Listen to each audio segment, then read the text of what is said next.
The Victorian High Country has plenty to offer the adventurous types.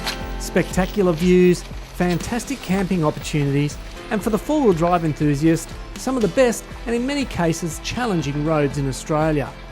In this video, we're going to show you some of the roads we used on our recent trips up into the Alps.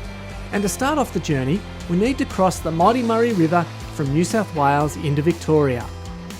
This crossing is just south of the Groggin camping ground, which is a great place to start any high country trip if you live in New South Wales. Now, because Groggin is in the valley south of Thredbo, you'd expect it to be pretty high, but it's only at 530 metres elevation, so it's usually pretty warm in the colder months.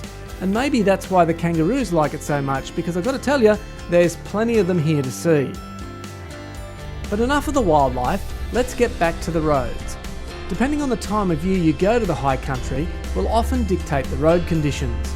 During the winter months, many of the higher roads are closed due to the snow cover, but in summer and autumn, pretty much everything is open and most roads will be passable. The road we are on here is the road up to Mount Pinatar and gets very steep in places with a solid base of red clay. So if it's wet, things could get a little bit hairy. Now, another reason it might be difficult is if you only have two-wheel drive. And coming up the hill to Mount Pinatar, Nathan's Triton wouldn't engage four-wheel drive, and getting up in two-wheel drive isn't easy, especially when the road's a bit damp like it was this day.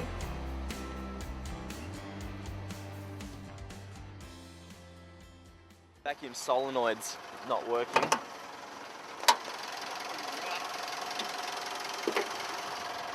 Not what we needed on day 2 of a 10-day trip. Now, it turned out to be an electrical issue with the selector in the gear mechanism, and we soon had it bypassed and back in four-wheel drive. It can get pretty busy during popular times in the Alps, and Easter is probably one of the busiest, as we discovered on the way up to Mount Pinatar. With many steep climbs and only enough room for one-way traffic, there is often time spent waiting for other cars to go up or down. And the climb up to Mount Pinatar is no exception. We had to wait for over an hour, but finally got to the 1,727 metre peak, where of course there was plenty of opportunities for photos.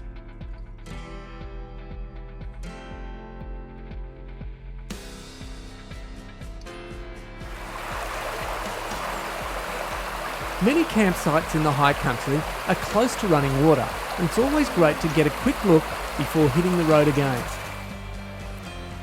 The scenery, road surfaces and conditions change quickly up here. Many roads are in exceptional condition and could be easily accessed by soft roaders. If you chose your tracks wisely, you could easily stay on well-maintained roads all day and get to many great camping spots in low clearance cars without ever having to engage four-wheel drive. Our destination for the day was Charlie's Creek, and on the way we would get the opportunity to take in some amazing scenic views without even having to get out of the car. You're forever climbing and descending mountains in the Alps, and very quickly the roads will change into deep wooded areas with quite slippery damp roads, and then rise back to the top of the range where the roads are dry and dusty.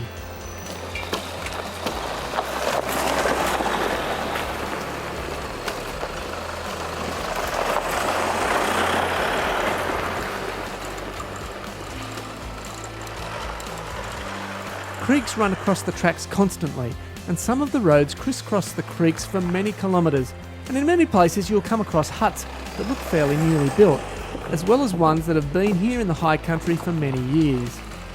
We lost a lot of huts in the bushfires of 2003, and some have been rebuilt or restored, but not all of the huts are gone, and some date back a long way. We're on our way to have a look at Davies Plain Hut, which was originally built in 1892. It was destroyed by fire in 1939 and then rebuilt in that same year by a local family. By 1996 though, it was looking pretty average and in need of some repairs, so it was overhauled and rebuilt using traditional construction methods to maintain its rustic origins here on the plain. It's worth taking a look at these huts, having a quick bite to eat, or if you're desperate to escape some inclement weather, the huts do provide great shelter and a place to sit around a nice open fireplace.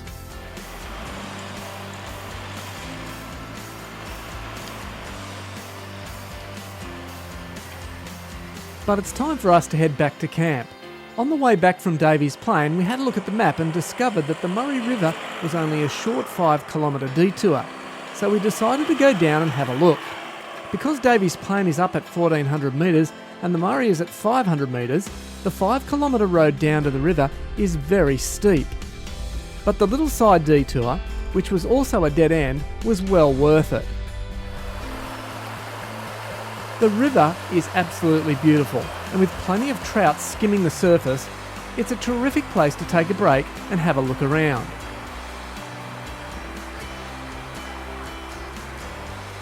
There's plenty of opportunities for photos, and the water is very cold, so I wouldn't suggest going for a swim unless it's the middle of summer.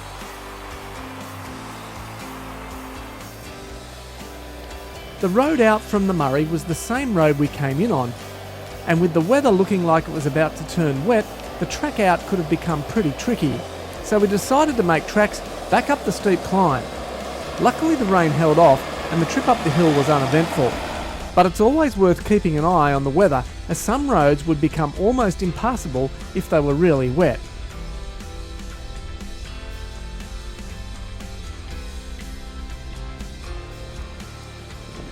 Once we were back on the Davies Plain Road, it was easy going back into Charlie's Creek camping area, with a few creek crossings right at the end just before the open plains area.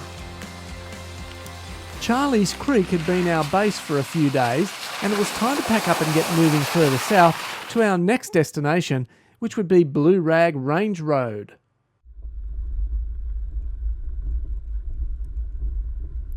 Many consider Blue Rag Range Road as one of the most iconic four-wheel drive roads and destinations in Australia, and there is no doubt it's a stunning piece of road in the Victorian Alps. Located just south of Mount Hotham, this road boasts some of the highest roads in the country, with spectacular views either side of the range. The road itself is in very good condition and is easily accessible off the Dargo High Plains Road, west of the main tarmac road out of Mount Hotham. Whilst the road itself is a fun piece of road that follows the ridgeline all the way to the 720 metre trig point, depending on the weather conditions, you could find yourself without a view at all and totally surrounded by low cloud, fog and mist. And unfortunately for us, that's what we got. The wind was howling across the top of the range, bringing with it a large amount of cloud, and our spectacular view was nowhere to be seen. Now the wind kept blowing, as you can see, and the clouds kept moving across the top, but occasionally it allowed us to see a glimpse of the views around. But as far as a four-wheel drive road goes, this one is a gem, and if you're planning to do any trip in a four-wheel drive in Australia, then this road needs to be near the top of your list.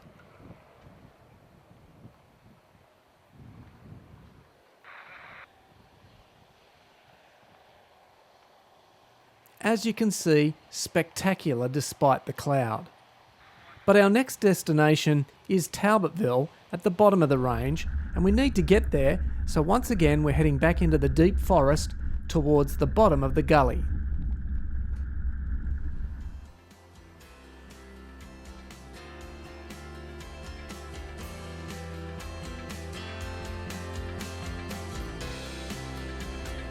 When you find a side track that looks like a bit of fun, and there looks like a good spot for lunch at the bottom of it, then I say take it and have a crack.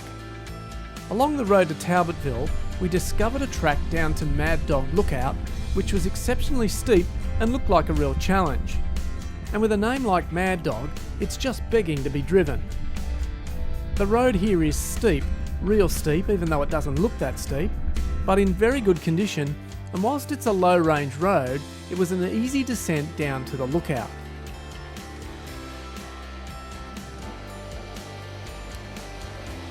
The last part of the road was uphill, and whilst that wasn't a challenge either, it did make for some fun driving. Now because this was a side road, we needed to come back up again, and as I've said a few times already, if you were to get a downpour of rain, getting back up a track could be a bit of an issue.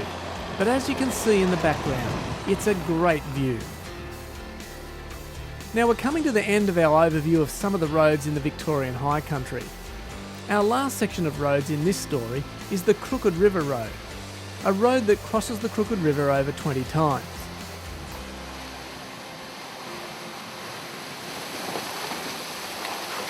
Now some of the crossings are long, whilst others are quite short with steep entries and exits.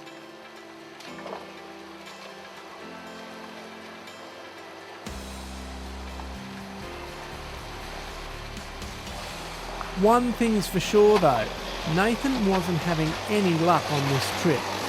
A slice in the sidewall of his brand new Cooper's tyre wasn't wanting to take any plugs, and after each water crossing would just pop out and deflate instantly. It was never going to plug, and eventually we had to put the spare on for the rest of the trip.